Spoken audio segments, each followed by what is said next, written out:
That's what Allah subhanahu wa ta'ala said. What did he say? About don't be like those who forget Allah and Allah make them forget themselves. And how do you forget Allah? If you're not around people who remind you of Allah, then you'll forget Allah. If you're around people that go to the club and go to the bar and just have fun and just party, they never think about Allah, then you'll be amongst. But if you're around people that remember Allah, then and you're trying to live the life of those that Allah describes, that's going to be in Jannah. And so you're around people, and inshallah, that's going to help you go to Jannah because that's the people you're around. Those are the people that are keeping you as a community, because Allah gave us communities. We don't have to do this by ourselves. I say, I could just worship. No. He gave us a community to be there with each other. As we go through difficulties, then we have other community members to say, Allah is with you. We making dua for you. We ask Allah subhanahu wa ta'ala to give you patience. We're keeping you, we're reminding you. And then just think, all of the Muslims, when they make salutations on Prophet Muhammad sallallahu alaihi wasallam, and they say on his sahabas and on his companions, you've been remembered by billions of Muslims. Every day you've been remembered in different people's du'as. And you remembered other people in their dua. And the angels is around you, and the angels is sending salutations upon you. So when you're in these companies, then you start seeing this is going to be why you will be in Jannah. Not just because of an accident, because you put in the effort, you put in the work. Because Allah subhanahu, He rewards us for doing the work. And then look how merciful He is for everything that you do that's good. Allah subhanahu wa ta'ala says you get 10 barakas. That's the minimum, 10. It could be like the Ramadan is unlimited. Other times it's unlimited when you do something. And just, you could do something simple. You say you plant a tree, or you plant some seeds. All of the blessings that from the insects that eat off the tree, the humans that benefit from the tree, as long as the tree is alive, as long as the plants is benefiting you get barakas and blessings for that. I mean, so Allah subhanahu wa ta'ala has made it, for the believers, it is going to be easy to go to Jannah. Because there's so many ways. Every time you look at the Quran, every time you look at the letters of the Quran, you're getting barakas and blessings just for looking at the letters from Allah subhanahu wa ta'ala. When you hear in the Quran, you're getting blessings and barakas. Again, when you're in a place like this, Allah knows how many angels, from the time you entered into the doors, the angels rehearsing your name in the company of Allah subhanahu wa ta'ala. So this is where we're grateful that Allah subhanahu wa ta'ala not only has guided us, that we're acting upon this guidance. And that we're striving to, inshallah, in this moment that Allah has blessed us to be on this earth, in this real time that we live, the opportunity that we are to spread Islam. In a part of the world where Islam is not, it's not in the foundation, but we're helping to establish in the foundation of this part of the world, Islam. People that never would have heard of Islam, they get to hear about it. They get to see Muslims in real, not just an idea, not just something they read about, but actually they get to see.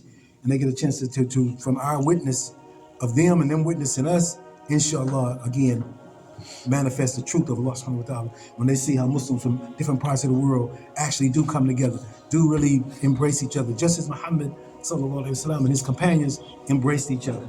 They came from different backgrounds and they became one. When they see us do that in this moment, then they say, wow, they following just as the companions were. And we have real life heroes today, just as there were real life heroes in those days. 1,000 years from now, they'll talk about this moment that we was here. And the Muslims who came through, that was on the university campuses, because look at all the different ways businessmen, how they impact Islam in America. Students, interacting with other students that come from all over the world, all over the country, interacting in the classroom together. Teachers impacting the students that's under them in the labs. So it's all these different ways Allah has blessed us to be the face of Islam, to the neighbors and to those of other traditions, as well as Muslims that may have been weak, and we can be there for them and help them become strong. And so we just thank Allah subhanahu wa ta'ala for those opportunities in which He has. What is the life of this world but play and amusement? The best is the home in the hereafter. So that, because what we see most humans do, is get caught up into the frivolous distractions of life. But Allah saying, but the real goal, and this is what we always remember, is our objective is Jannah. That we're striving to end eternally in the paradise and not to get caught up with the distraction of this world as if this is everything. But the people that don't believe in the Jannah, they think this is everything. So they get, I just want to have fun, and I just want to enjoy things. I want to accomplish as much as I can accomplish and be limited to that reality. Because Allah wants us to see a bigger picture. And the bigger picture is that there is something beyond this level. And we know indeed the grief which their words do cause. Now Allah is talking directly to the Prophet, because the Prophet was very sensitive. You got to remember, they loved the Prophet Muhammad.